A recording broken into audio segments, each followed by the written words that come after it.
Hello. Breast feeding एक बहुत interesting journey है and I am very sure her mother की जर्नी अलग ही होती है। लेकिन ब्रेस्ट फीडिंग कराने से कतराने की ज़रूरत नहीं है। बहुत सारे सवाल होते हैं हर महिला के दिमाग में। मेरा ऑपरेशन सिजेरियन डिलीवरी हुआ है इसलिए मैं ब्रेस्ट फीड नहीं करा सकी, मुझे खाने को नहीं मिला इसलिए मैं ब्रेस्ट फीड नहीं करा सकी, मेरा बच्चा बहुत रोता है स्तनपान करते टाइम, लगता है उसे दूध की कमी है, मेरे ये खाने से या मेरे वो खाने से बच्चे को गैस बनती है इसलिए मुझे ब्रेस्ट फीड नहीं कराना है, मुझे बुखार है, मैं बीमार हूँ, मेरे से बीमारी बच्चे को लग जाएगी इसलिए मुझे ब्रेस्ट फीड नहीं कराना है। तो ऐसे बहुत सारी चीज़ें हैं जो आपके मन में चलती रहती हैं और हमारे पास काफ़ी मरीज़ आते हैं। आज चलिए इन मिथ्याओं को हम ज़रा हटाएं और बहुत आसानी से समझें कि स्तनपान एक बहुत ही खूबसूरत समय है जो हर माँ और बच्चे का रिश्ता दिन ब दिन एक मजबूती की तरफ और एक हेल्दी लाइफ की तरफ लेके जाता है। स्तनपान ज़रूरी हर माँ के लिए है क्योंकि उसे भी रिकवरी की ज़रूरत है।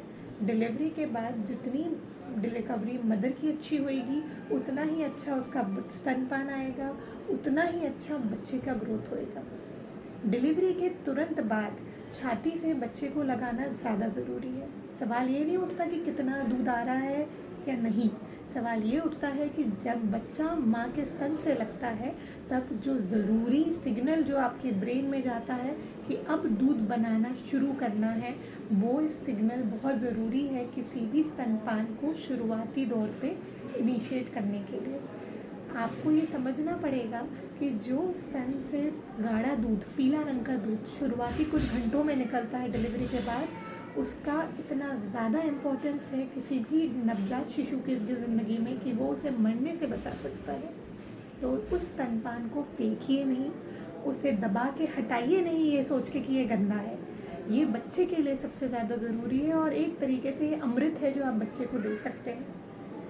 ऑपरेशन हुआ है, डिलीवरी हुई है अगर सिजेरियन से, तो ये नहीं है कि आप स्तनपान नहीं करा सकते। आपकी पोजीशन अलग हो सकती है क्योंकि जिसका ऑपरेशन होता है वो माँ एकदम उठ के बैठ नहीं सकती, इसीलिए पहले 6 से 12 घंटे के अंदर आपके स्टाफ की मदद से या फिर आपके फैमिली के साथ जो रिलेटिव्स हैं उनके सहयोग से आप बच्चे को अपनी छाती से लगा के स्तनपान शुरुआत में कर सकती हैं। ऑपरेशन के कई घंटों तक आपको खाना पीना नहीं दिया जाता है, बट इसका मतलब ये नहीं है कि आप स्तनपान नहीं करा सकते। 6 से 12 घंटे के अंदर आपको बच्चे को स्तन से लगाना है और जैसे जैसे आपकी डाइट बढ़ती जाएगी, आपको अलाउ किया जाएगा खाने पीने से, उतना ही अच्छा आपका दूध उतरेगा, उतना ही अच्छा आप बच्चा ब्रेस्ट फीड करेगा। जो माँ कहती हैं कि हमारे ये खाने से बच्चे को गैस होती है, ऐसा नहीं है। माँ का जो दूध है वो बच्चे के लिए सबसे ज़्यादा महत्वपूर्ण है और सबसे ज़्यादा अच्छी पाचक शक्ति लगता है। जो बच्चे सिर्फ और सिर्फ स्तनपान पे रहते हैं वो काफ़ी पेट से हल्के रहते हैं, उनको डाइजेशन प्रॉब्लम्स नहीं होती हैं, उनकी इम्यूनिटी बहुत स्ट्रांग होती है और वो बहुत अच्छे से माँ के दूध को पचा लेते हैं। कुछ लोगों का कहना ये भी है कि जो स्तनपान है वो पूरा नहीं हो पाता है, बच्चे की भूख पूरी नहीं हो पाती और बच्चा रोता है। ऐसा नहीं है। अगर बच्चा आपके स्तन से सही पोजीशन से नहीं लग रहा है या फिर उसकी लैचिंग गलत है, अगर वो बच्चा रो रहा है फीड करते टाइम या कुछ अलग आवाज़ें आ रही हैं फीडिंग के टाइम पे, तो इसका मतलब है आपका बच्चा आपके निप्पल से सही से लैच नहीं कर रहा है, ब्रेस्ट फीड की पोजीशनिंग सही नहीं है। इसके कारण काफ़ी हद तक बच्चा पूरे से फीड ले नहीं पाता है और अधूरे डाइट के साथ, अधूरे पेट के साथ वो सोता है, इसलिए जल्दी उठ जाता है। इस चीज़ को आप अपने किसी गायनेकोलॉजिस्ट से बात करके या लैक्टेशन एक्सपर्ट से बात करके समझ सकते हैं कि बच्चे को किस पोजीशन से, किस तरीके से, सही तरीके से हम स्तनपान कराएं। अब जो बात आती है कि स्तनपान बहुत पानी जैसा लगता है। अगर आप दूसरे दूध से कंपेयर करें जो कि टॉप मिल्क या पाउडर्ड मिल्क है या फिर गाय का दूध, भैंस का दूध, ये सारे जो दूध होते हैं इनकी कंसिस्टेंसी के हिसाब से आपका जो ब्रेस्ट मिल्क है वो पतला लगता है, लेकिन ऐसा नहीं कि वो ख़राब है। जो आपका ब्रेस्ट मिल्क पतला है वो बच्चे की खुराक के हिसाब से पतला है। शुरुआती तौर पे जो ब्रेस्ट मिल्क पतला आता है उसमें शुगर और कार्बोहाइड्रेट ज़्यादा होता है, जो बच्चे को उस टाइम के लिए उसकी भूख मिटाने के लिए, उसकी प्यास मिटाने के लिए ज़रूरी है। जो हाइंड मिल्क होता है वो गाढ़ा और प्रोटीन कंटेंट के साथ हाई रहता है, फैट कंटेंट के साथ हाई रहता है। जब बच्चा वो खींच के पीता है तो बच्चे का वज़न बढ़ता है, बॉडी मास बढ़ता है, इम्यूनिटी भी बढ़ती है। अब ये सवाल उठता है कि माएँ बीमार हैं, सर्दी खांसी ज़ुकाम हुआ है, बुखार चल रहा है, तो मैं स्तनपान नहीं कराऊंगी। ऐसा नहीं है। आप अपने प्रॉपर हाइजीन मेजर से हाथ साफ करके, एक मास्क पहन के आप बच्चे को स्तनपान करा सकते हैं। एक तरीके से आप फ़ायदा ही पहुंचा रहे हैं बच्चे को। आपको जो इस बीमारी से आपका शरीर लड़ रहा है, जो एंटीबॉडीज़ आपके शरीर में उत्पन्न हो रही है वो आपके दूध के ज़रिए आपके बच्चे तक पहुंच रही हैं, तो वो आपको बच्चे को आपकी बीमारी से ही बचा रहा है। तो आप पूरे एहतियात के साथ अपने बच्चे को स्तनपान करा सकते हैं अगर आपको वायरल इन्फेक्शन भी है तो। नेक्स्ट सवाल कुछ माएँ ऐसी पूछती हैं कि हमें ये बोला गया है कि शहद चटाना या गाय के दूध देने से बच्चे का पेट ज़्यादा अच्छे से भरता है।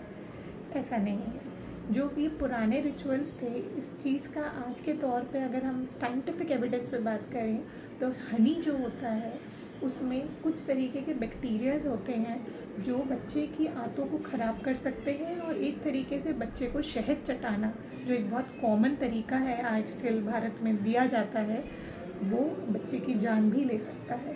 तो पहले 6 महीने में बच्चे को ऊपर का कुछ नहीं देना है, ना शहद चटाना है, ना ऊपर का पानी देना है, ना दूध गाय का, भैंस का या फिर बकरी का। इस तरीके के दूध से भी बच्चे की आंतें अभी इतनी मैच्योर नहीं होती, इतनी परिपक्व नहीं होती कि इस दूध को वो पचा सके, इसलिए बच्चे जल्दी बीमार पड़ते हैं, उन्हें जल्दी दस्त लगते हैं। अब अगर हम आगे की बात करते हैं कि क्या डिफरेंट पोजीशंस होती हैं ब्रेस्ट फीड लैचिंग के लिए, तो ये आप बहुत तरीके से करा सकते हैं। बहुत सारे बच्चों को होल्ड करने का तरीका अलग होता है। बच्चे आपके स्तन पे या तो सीधे हाथ या उल्टे हाथ, किसी एक हाथ के स्तन को ज़्यादा पसंद करते हैं, ज़्यादा कंफर्टेबली वो पीते हैं उस स्तन से। लेकिन इसका मतलब ये नहीं है कि दूसरा स्तन इस्तेमाल ही ना किया जाए। आपको अपनी पोजीशन चेंज करनी पड़ेगी, बच्चे को और कंफर्टेबली पकड़ना पड़ेगा। आपको बच्चे के ऊपर नहीं झुकना है, बच्चे को अपने स्तन तक लेके आना है। इसके लिए आप नीचे फीडिंग पिलोज़ या फिर नॉर्मल पिलोज़ का भी इस्तेमाल कर सकते हैं। अगर हम बात करें कि बच्चे की लैचिंग कैसी होती है, तो जो बच्चे का मुंह है वो आपके स्तन के काले भाग पे 3/4 कवर करता है। बच्चे की ठुड्डी आपके स्तन से छूनी चाहिए। बच्चे का मुंह पूरा खुला होना चाहिए। जब बच्चा इस पोजीशन में सही तरीके से दूध पीता है तो वहाँ पे एक वैक्यूम बन जाता है और किसी भी प्रकार की आवाज़ नहीं आती। अगर आपको ऐसी कोई आवाज़ें आए जिसमें आपको लगे कि ये हमने पहले नहीं सुनी थी, तो ये इसका कारण ये है कि बच्चा शायद लैच अच्छे से नहीं कर रहा। अगर वो सही पोजीशन पे लैच नहीं करेगा तो बच्चा भी रोएगा, आपको भी दर्द होएगा। तो एक माँ के तौर पे अगर आपको दर्द हो रहा है स्तनपान कराते टाइम, इसका मतलब है बच्चे की पोजीशन सही नहीं है, बच्चे ने सही तरीके से आपके एरियोला को नहीं लैच किया है। आपको पोजीशन फिर से चेंज करनी चाहिए। और जितने भी सारे आपके मिथ्स हैं, जो सवाल हैं, हम उसके लिए ओपन हैं। आप हमें मैसेज करें, हमें बताएं। और अगर आपको किसी भी सहायता की ज़रूरत हो तो आगरा वुमेन वेलनेस सेंटर पे मैं doctor Anushri Rawat, lactation expert, obstetrician gynaecologist, आपकी मदद करने के लिए तैयार